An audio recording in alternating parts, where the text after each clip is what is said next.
এই মুহূর্তে আমরা ইসলামিয়া হসপিটালে রয়েছে। আপনারা দেখতে পাচ্ছেন যে চিরদিনের জন্য বিদায় দিতে হচ্ছে আব্দুল কাদের হাওলাদার সাহেবকে। বাড়িওয়ালা নাইরে বাড়ি গানের গীতিকার, কখনো তিনি গান লিখবেন না।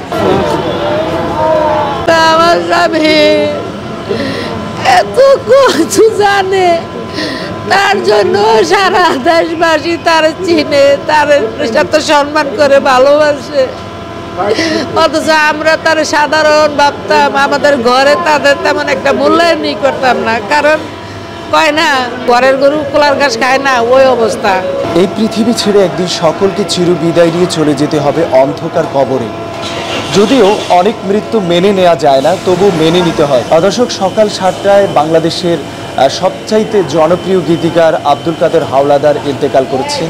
ইন্না লিল্লাহি ওয়া ইন্না ইলাইহি রাজিউন। এই মুহূর্তে আমরা রয়েছি ইসলামী ব্যাংক সেন্ট্রাল হসপিটালে। এখানে ওনাকে গোসল দেওয়া হচ্ছে।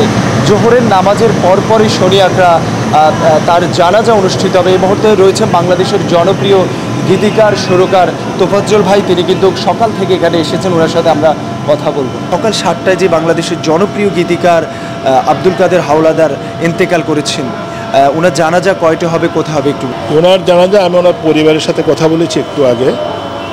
উনি তো থাকতেন শনির আখড়ায়, সেখানেই ওনার সাপলার মসজিদ বলে, সেখানে বাদ জোহর ওনার নামাজের জানাজা হবে ইনশাআল্লাহ। তো আপনারা যারা তার ভক্ত আছেন, তো আব্দুল কাদের ভাই সম্পর্কে একটু বলতে হয় যে অসংখ্য মরমী মৃত্যু সংক্রান্ত গানের স্রষ্টা তিনি। বাড়িওয়ালা নাইরে বাড়ি, নাইরে দুনিয়ায়, একদিন তোমারই নাম হবে এরান মসজিদের। তো এইভাবে প্রতিটা গান তার হচ্ছে দর্শক নন্দিত এবং মানুষের হৃদয়ে পৌঁছে গেছে। এবং অনেকে এই ধরনের গান শুনে তার জীবন ধারাকে চেঞ্জ করেছেন, যে না আসলেই তো মৃত্যু নিয়ে এইভাবে টাচি গান আমার জানা মতে বাংলাদেশে নাই তার মতো, তার সমতুল্য। তো আল্লাহ তাকে জান্নাতুল ফেরদাউসের মেহমান করে নিক, আমরা এই দোয়া করি। খুবই একজন আর্থিকভাবে অসচ্ছল, অর্থাৎ উনি দুনিয়া নিয়ে খুব একটা ভাবেন না। যারা একটু কবি সাহিত্যিক হন তারা দুনিয়ার ব্যাপারে একটু উদাসীন থাকেন। সেই বিবেচনায় কাদের ভাইয়ের পরিবারও একটু আর্থিকভাবে অনটন মধ্যে দিয়েই যাচ্ছে এখনও। সেইভাবেই হয়তো ওনার অনুপস্থিতিতে আরও বেশি হবে। আমি সবাইকেই বলবো, আল্লাহ আমাদের সবাইকে হেফাজত করবেন অবশ্যই, কিন্তু আমরা যেন কাদের ভাইকে ভুলে না যাই, তার পরিবারকে যেন ভুলে না যাই। দর্শক, এই মুহূর্তে আমরা কথা বলবো আব্দুল কাদের হাওলাদার সাহেবের বড় জামাতার সাথে। আসসালামু আলাইকুম। আমাদের উনি তো সবাই ওনাকে জানে, উনি কীভাবে পরিচিত হয়েছে আর কি আর বলবো। এখন আমরা আসলেই অনেক কষ্টে আছি। এরকম ছিল, আমার পাশে কিছুদিন আগে গেছিল, মনে এক সপ্তাহ আগে, ওকে যে রোস্টটা দিছে ওটাও খায় নাই, ওর 2 নাতিকে খায় ফেলছে।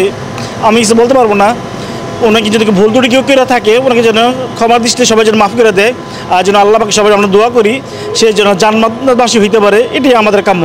আর জানাজাটা হবে আমাদের বাড়ির সামনে শনিয়াকড়া পাটারবাগ ছাপড়া মসজিদের সামনে, এখানে জোহর নামাজের পরে। তারপর আমরা কবর দিব ওনাকে জুরাইন কবরস্থানে।